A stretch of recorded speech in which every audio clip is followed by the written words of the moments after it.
anthem for everyone who wants to be free. Oh, the voice inside your soul will lead you far beyond the fear. This is the anthem for everyone who wants to be free. Oh.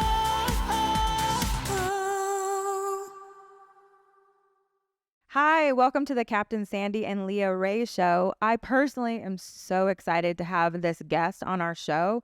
Is Dr. Larry Woodman. He's a mindset coach. He has over 25 years experience as a psychiatrist and 20 years working with high performance athletes from all over the world. And I am just so excited to ask him a ton of questions on how he got started in this industry. And welcome to our show, Dr. Woodman. Thank you for joining us. I'm Thank so you honored. for having me. I'm excited to be here. Yeah, it's pretty awesome because what you do is you change lives. And that's the whole reason we're doing this podcast, to be able to, affect change in people, to help them with because it's all mental, isn't it? It begins with the mental and then it goes into the physical. It's like threefold. So will you share with us what you do? Yeah, and how you got started. Well, I consider myself, I'm a psychiatrist by trade, which means there's part of my life where I diagnose and treat mental health conditions. But the vast majority of my time today is, I call, working with high performers. And that's not just in sport, but life. And anybody who's trying to max out, anyone who has a growth mindset. And I just believe that we can train our minds like any physical skill. And so many people don't know that. But when you have a process in place and they understand that there's a mechanism for change and that our mind has such an impact on performance in our life, whether it be sport, work, relationships, that if we can show them a path, then I have a lot of people that are willing to buy in to learning how to train their minds as what I would call an overall willingness to be elite in what they do. So where did you see a void, like specifically in the sports industry? You must have seen a need for what you offer for athletes. And so what kind of got that started for you to specifically zone in on high performers in the sports industry?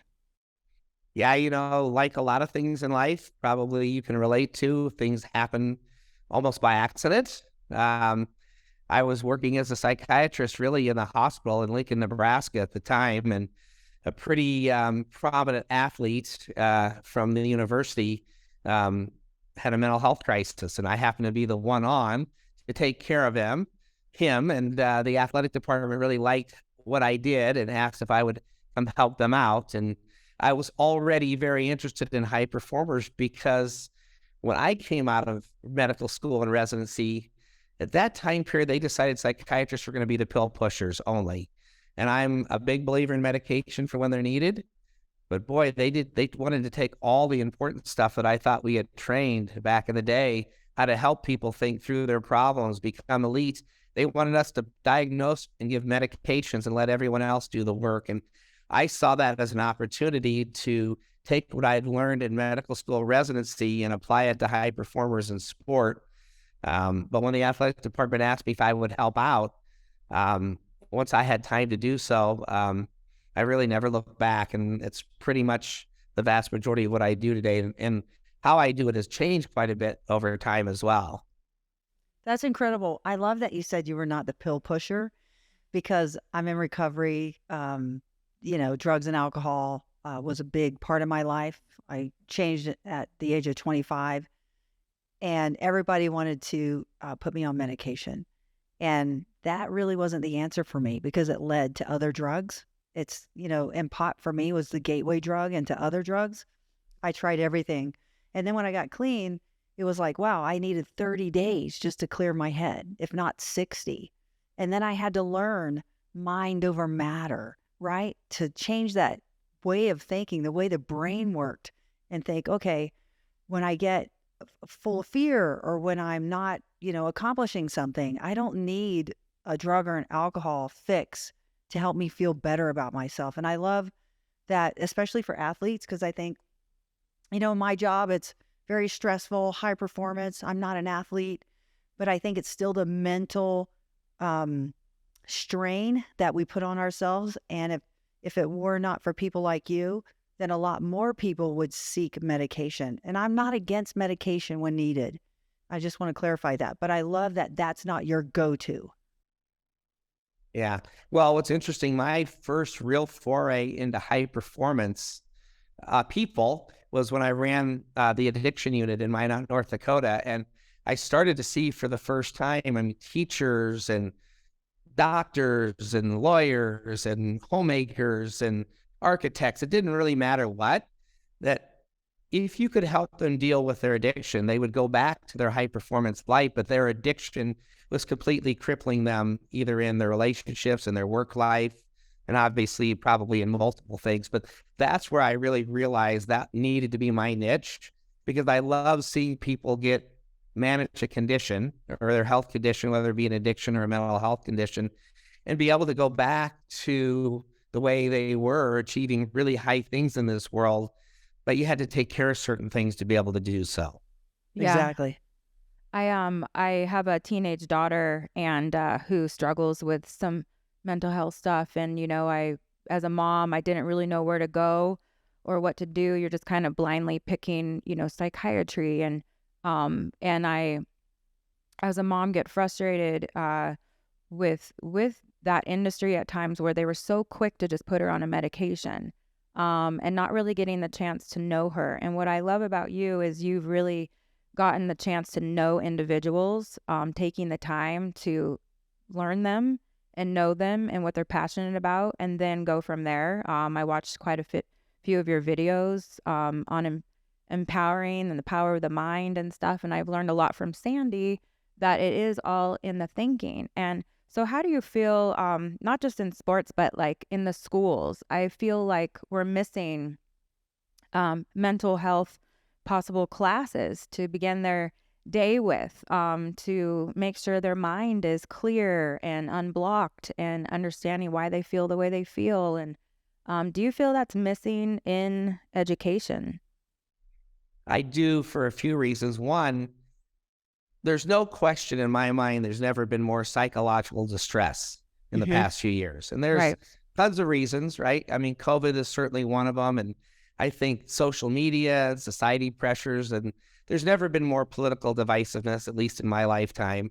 I'm sure there has been over the centuries, but for a variety of reasons, there's never been more distress. And that has really impacted the teenagers. It's impacted everybody. It's not just teenagers, it's young adults, it's older adults. But certainly, you know, when it hits the teenagers, you know, they're not always as emotionally mature, have life experience to cope with it as well. And so, you know, I'm just such a big believer in education, because there's so much misunderstanding about, like you said, like when a mom sees their daughter or son struggling, like there's panic, and you know, and if you don't know where to turn, it becomes a blind thing, right? So to understand, I think just to help kids and adults understand the why.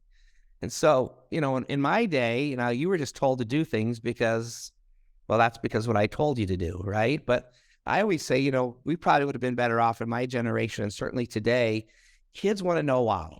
And I think it's great that they want to know why, because it's my job to explain the why. Why do we train mindfulness? Why do we train the 4 C's of an elite mindset? Why do we incorporate mindset training in your overall mental health and well-being?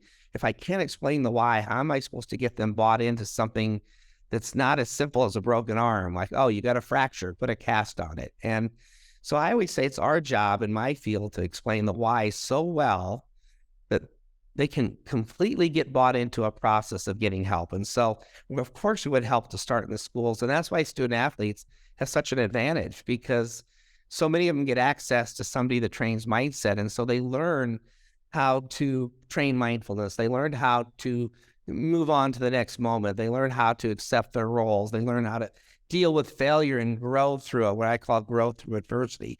And so student athletes get to learn a lot of these things during that time where non-student athletes don't always get to learn a lot of that, and they have nowhere to turn when things go south. And you know how that is. There's social media has been, I call it the bane of perfectionists. It's like, I have a 20-year-old daughter, and I know how much she loves it too. So there's cool things about social media, no question. But I know what it does to the perfectionist because it always leads back to comparison. And when comparison hits for a perfectionist, it usually isn't a good outcome. And it leads to depression and anxiety and eating disorders, and especially in young females. Not that males are immune, but particularly it hits young females pretty hard. It's interesting because when I got sober, I was taught techniques on how to calm my mind, because what's going on in my mind isn't always what's happening in present time. I'm either in the present or in the past. And that's what I find is so effective. Even when I do a lot of corporate speaking, I always talk about self-leadership. In order for me to lead others, I have to lead myself first. And that's what I learned getting sober, working the steps is, am I mentally, physically, and for me, spiritually whole? Am I resting on my morals? Like, what am I doing? Have I done the work for today to be able to carry it through to others? And a lot of times, I'll just talk about when I'm filming and I start getting in that mindset where, oh my God, producers, crew, it's getting crazy. I'll take a step back, go into my room, breathe, hit my knees, ask for some help, recenter myself, and then come back out. And when I'm afraid, so flying, the older I get, the more fearful I get of flying. So when I'm in an airplane, I see lightning off the starboard side, I just think I'm not in control here. I have to trust the pilot. And that's when I start breathing in and out and just calming myself down. So it's like little techniques like that. And a lot of times at night when I can't shut my mind off and it's just going 100 miles an hour, I'll breathe in calm and out peace. And that's what I do. And then the next thing you know, I'm calm and peaceful. So you offer stuff like that, right? Yeah, I mean, what you're talking about is a deep breathing technique that is really about mindfulness. So the first thing you said to me, which is high performers struggle with this more than any, but we really all do in society, is that the best performers, they stay in the present moment. But our minds are always drifting to either the past or the future. Now, if you spend too much time in the past, we tend to be pretty depressed. Now, there's times to be in the past, to reflect and reminisce and be honest about things you could do better. But if you're stuck back there a lot, we tend to be thinking about all the things we should have done differently and how we screwed that up. But high-performing perfectionists, especially women, tend to spend more time in the future. And when we're in the future, we tend to be pretty anxious, worrying about all the things that often we can't control. So I always say that what mindfulness teaches us, one of the things it teaches us is this awareness that my brain is not where it's supposed to be or where my feet are. You know, if I'm filming, my feet are here, but maybe I'm worried about something that happened earlier. I'm worried about something that's about to happen that hasn't even happened yet. And when you get very good at mindfulness, our brain gets very quick to be aware, I'm not where I'm supposed to be, and we bring it back to the present moment. And that's part of what's so cool about we actually have control over that, and we can train our brain to do it differently. And it changes everything. It takes depression away, takes anxiety away, and it allows us to be our best self. And we have to be in the present moment more often than not to do that. I love that. Where do you spend time, Leah? You taught me that. Oh my gosh.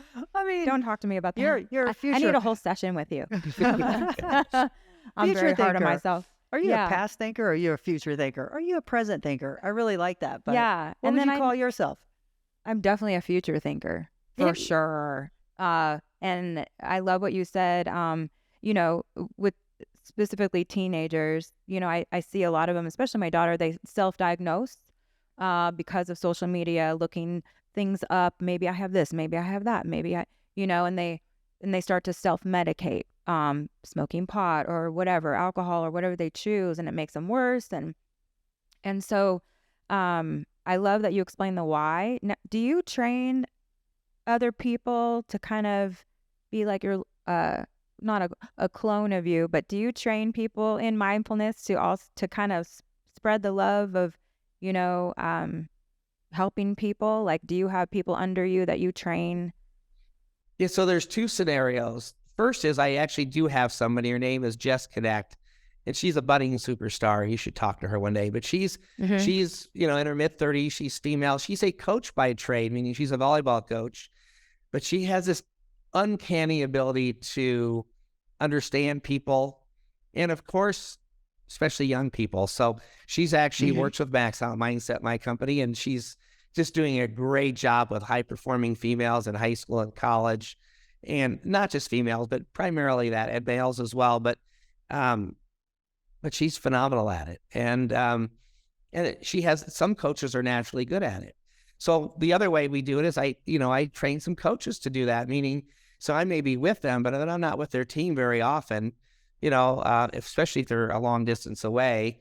And so their coaches or team leaders will lead their mindfulness sessions. And so either through a guided app or just by doing it themselves. And so I worked with a team called LSU Beach Volleyball down in Baton Rouge. And when I went to meet with them in January, first thing I did when I walked out into the sand, they were all doing a mindfulness exercise. They didn't know I was there yet, using a guided app called NeuroFuel that we helped create for volleyball.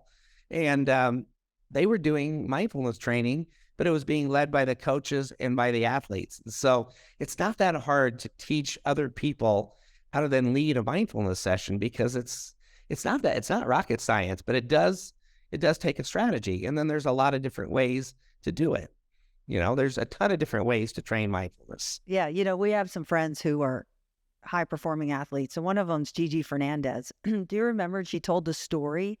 Because she would get so mad. She's from Puerto Rico, and, she's a Olympian champion tennis player, Hall of Famer. And she talked about how she had a coach that helped her change her mindset. So I just thought of that. Yeah, that's so cool. Yeah, so it is effective, because I was thinking, how do you track that? But you track that through the stories from the athletes who you help. That's tracking it.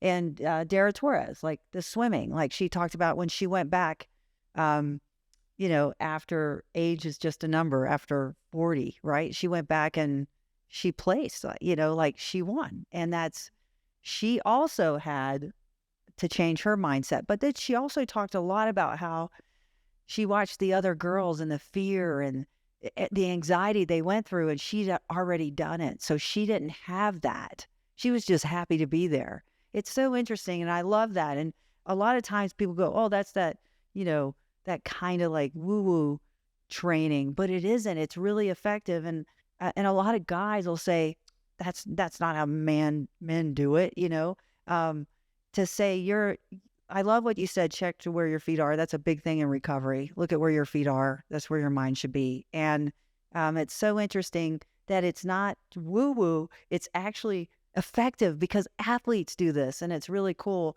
And I think the more we spread this, the better it'll be for kids, like you talked about. And I watched Leah shut her daughter's life down. It was pretty impressive. And you've helped her a great deal. That's love. That was That's love. right. And I love, and it's not what I love about you and what you believe in, what you do. It's not just for athletes, it's for anyone achieving anything great, that they want to just take their life to the next level, and they want to keep elevating and be better, and, and not be paralyzed, like you said, because they're struggling with the mind, and learning those tools. So you said you had an app that people could download?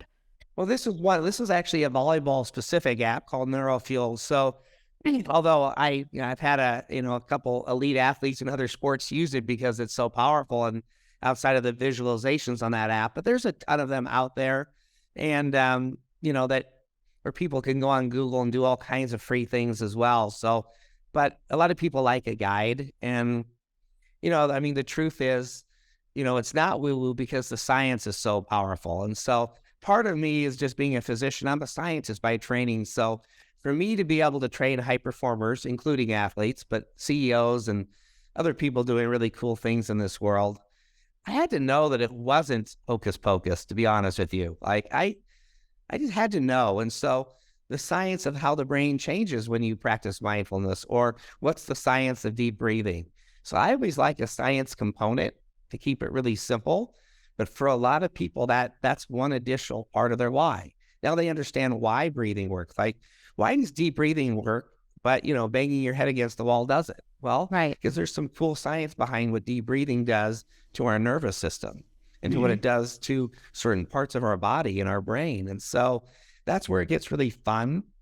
that I think the better I've gotten at it over time, I've really done a much better job of explaining the why, but I've also gotten a lot better job of using lots of short videos from other high performers that validate what we talk about. Oh, did you know that high-performing females, they struggle with self-talk by far the most? That's the number one thing they struggle with. Oh, let's go watch Jordan Larson, who's the best volleyball player in the world. What does she struggle with? Self-talk. What does she do about it? So now you get people bought into, there's nothing wrong with me. The best in the world, this is what I always say, is the best in the world struggle with everything that you do. And I mean other athletes, you're the best in the world at what you do too, but the best in the world struggle with it. But what they do different is they have awareness of what they struggle with and a strategy to deal with it. So my self-talk is negative right now. You first have to be aware that my self-talk is beating me up right now. And then you better have a strategy to change it or you're stuck in it, right? Or my heart is pounding and that's going to hurt my performance if I'm filming or singing or leading a team meeting. My heart's pounding. I'm way too nervous. Oh, I'm going to go deep breathe. Like you said, you go back to your trailer and you deep breathe a little bit because you have awareness. I'm too hyped up to be at my best. Strategy to deal with it.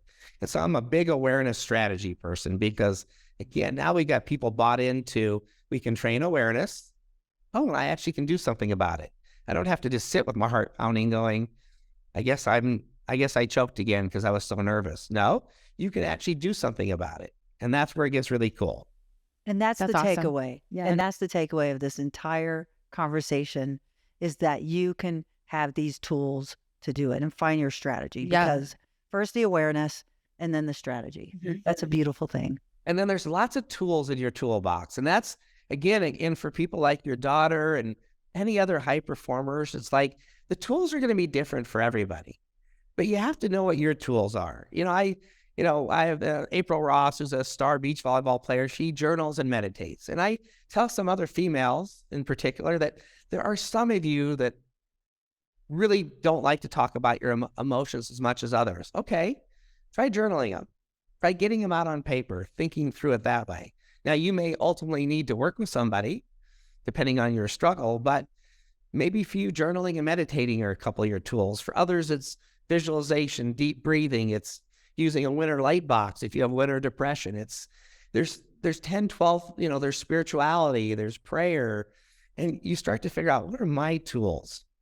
Including medication for some people, right? Even though we're both in agreement, that shouldn't always just be the go-to. But for some people, medications are life changers. But they're rarely life changers alone. Except for people that are severely mentally ill that maybe are hearing voices or that are walking on the streets. But medication alone rarely solves a person's problem. So I always tell people, if you're only willing to do therapy or medication, pick therapy every time. Unless you're bedridden and you can't function. That might be, but outside of that, then choose therapy. But choose other tools in your toolbox. And then again, I think that gets people bought into a process that I can actually help myself. And that there's people out there, whether it's a parent, clergy, therapist, school counselor, that can also help me. I love that. Help me move on of this world. Yeah. Feel better, function better. I love that. We have our own toolboxes. Yes. So I love that. So you know what I learned from you that I never knew? I never put it together. Because I do a lot of, Seeking. yes, You do. and a lot of work Yeah. personally. It is the past thinkers is the depression. The forward thinkers relates to anxiety. The present thinkers are always in the present. So you're calm and you're dealing with the situation. Quick story. When I was filming Below Deck, season 10, took over for Captain Lee, ran the biggest boat I ever ran in my life, 1,000 tons. I've never run a boat that weighs 1,000 tons. Do you know the forward thinker in me built up this fear with this narrow channel? I'm going to hit the rocks. I'm going to do this. If I hit the rocks, the season's over. Where's my go-to? And then as I stepped at the helm, and Gigi Fernandez, it was my first charter, this Olympian athlete was standing behind me because the wind was 27 knots. I knew the cameras were on me and they're wondering if I'm going to leave the dock or not. I was wondering if I'm going to leave the dock or not, because I was present thinking, what if, instead of what is. And when I looked over my shoulder and I saw this athlete who worked her ass off to get to where she is, she gave me the courage to be in the present and to just move that boat off the dock. That was living in the moment and getting out of the present. So thank you for that. Thank you. Yeah, you're welcome. And again, there are times to think about the future, right? Goal setting, Right. Yes, of course. Yes. visualizing, Yes. seeing yourself succeed. But if we're out there too often, it's often we're thinking about things that are anxiety provoking. We don't have control over. We think worst case scenarios. And again, if we're stuck out there, we're like, you know what? Not a good place for my brain to be right now. Let's come back to present instead of being out in the future too far. Yeah, I agree. love that. And the way to identify that is the feeling, right? So if you're planning for goals and you're making your vision board, that feels good, right? But if you're feeling anxious and anxiety, then that's the difference. That's not planning, that's projecting. And Yeah. And I love the why. Like, why are you putting that on your vision board? Why are you choosing that photo or that dream, And I think just, to me, I love that what you do is, why? Why am I making these choices in my life? And to teach my daughter, why is she making her choices? Why is she choosing to go to this school? Is she following her friends, or is she truly researching for what's better for her future? And so I can talk about this like Yeah. all day long, It's but pretty it's awesome. pretty amazing. It's so empowering to know that you can train confidence, that you can train composure, or being calm in big moments, that you can train concentration, what I call focus. And then when my brain gets distracted, be able to refocus. Yes. Because it's not that hard to focus. It's much harder to refocus when our brain gets distracted. But it's very empowering for high performers to know you can train those like any physical skill. You want to jump higher? You want to get an A on a test for the first time? Go ask some experts how to do it. Right. You want to be able to refocus and be present. You want to be calm in big moments. You want to be confident when it matters. We can train those skills. And once there's a recognition that you can train those with strategies that might be unique to each person, but now I can get someone to what I call an elite mindset, or a best version of their mindset. Now they get a chance to what I call max out when it matters the most. And it's not just the mental. There's got to be technical things you got to be really good at, whether it's singing or driving a boat, right? I mean, there's got to be Right. tactical things, strategies that you put in place. And there's physical things. You got to take care of your body if you want to be great in your crafts, sleep and hydration and nutrition. And so there's other things besides the mental, but it's the mental part that's been the least described well.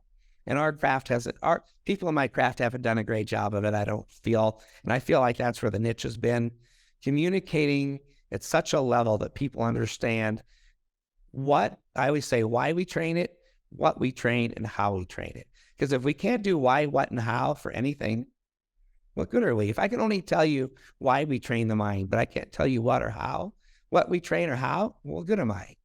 If I can tell you why we train it and what we train, but I can't tell you how to train confidence, I can tell you what we train confidence, but you're like, well, how do I train it? I don't know. Well, then what good am I? So we got to be able to tell athletes or high performers why we train it, get their buy-in, get them motivated. What do we train so they understand what we're about to do? Then, of course, they want to know how we train it. We can do those things. Now we got full buy-in and change in behavior in people that leads to better outcomes in their lives. Which is a beautiful thing. And it all begins with willingness to want to change, Yes. right? Willingness to want to learn and want to change. Right. And, when I go set out to do something, I always think best case scenario, worst case scenario. For the worst case scenario, I think, you know what? I can live with that. And if I can say yes to that, then I'm all in. Yeah. How can someone get in contact with you or book you for an event or training, or do you have a website you can? Sure. Yeah, so maxoutmindset.com. It's all one word, maxoutmindset.com. And then if I'm hanging out anywhere, it's on Twitter, doc_elite mind. Okay. I do have an Instagram page, but someone else runs it for me. It's just too complicated for me to try to manage all that stuff. But I'll hang out on Twitter quite a bit and try to post things that I think are helpful through the lens of what I observe in this world. And try to stay extremely positive on Twitter. And I just don't, for me, there's just not a place for divisiveness. Others it is. For me, it's not. But maxoutmindset.com, I have a managing partner named Scott Papik. He's phenomenal. He wrote a book called Age is Your Edge, which was really cool. We just wrote a book together called Max Out Mindset for Parents at the request of parents. I'm going to get that. Because there are so many parents that are impacting their kids' lives, sometimes in a negative way. But if we're being honest, I mean, you'd have to be pretty sick. There are very few parents in this world that want to hurt their kids' confidence or make their lives more difficult in a negative way. But a lot of times they don't know that they're hurting their daughter or son's confidence because we don't tell our coaches or our parents what, you know, and so nobody wants that. So to talk to parents about what role you play in confidence in your kids is pretty empowering for them too, and give them strategies. So that's been fun. And then I've got my initial book, Max Out Mindset. And then I just came out with Max Out Mindset for volleyball about 2 weeks ago. So I saw that. And then about 1 week ago, we came out with Max Out Mindset for parents. So yeah, there's a lot of opportunities. They can get it on Amazon. They can get it on our website. And it's really not me about selling my products. It's more about, I like to teach people about it. So I don't really care whether people buy the products, but some of them like them and find them helpful to their teams or individuals or now parents, and giving them some tools or strategies to have more confidence themselves that they're on the right path or that they're not on the right path. And I can do this better for my kids or for the kids I coach or for my friends or my loved ones. And so I always say that there's a lot of people that are blessed with good mental health. It's true. Just like some are blessed with good physical health. But what I definitely like to get the message out is there is no way your life isn't impacted by it. You will have a son or a daughter or a family member or a teammate or a coworker or a friend who is in struggle. So even if you're never in struggle, learn enough about mental health and the tools in a toolbox to maybe make a suggestion to somebody. Have you ever thought about seeing a therapist? Have you ever thought about meditation? Because every one of us are impacted by mental health, even if we're lucky enough to not suffer from it, if that makes sense. Yeah. Well, I definitely am going to be ordering the parent book. Yeah, you're awesome. For sure. Thank you so we much. We appreciate you, honestly. Like, I've learned a lot. Even though I've done a lot of the work, it's still a daily reprieve, right? Yeah. So, and it's remembering that. But you've definitely given me some tools to think about. Thank you. Such an honor to meet you. Well, it's an honor to meet you guys. I mean, Pat and I go back a few years through my friend Scott, and they run a crazy fun podcast too that I got to be on. So when I heard about this, I'm like, let's do this. This will be fun. So you guys both do some pretty cool things in this world. And 90% of who I work with are high-performing females. So it's just my niche. It's what I love. So when I get a chance to actually talk to high performers in outside of athletics that are doing cool things in this world, I'm all about it. Yeah, So. I love it. Awesome. Thank you very much. Thank you, everyone, for watching the Captain Sandy and Leah Ray Show. If you haven't done it already, please click and subscribe to our channel. Thank you for Leah. so much. I have to remember all this stuff. Yes, thank you. Thank you. Thanks for you having again, me. I Doctor. really appreciate it. Okay. You're welcome. Okay. Bye. Nothing's gonna hold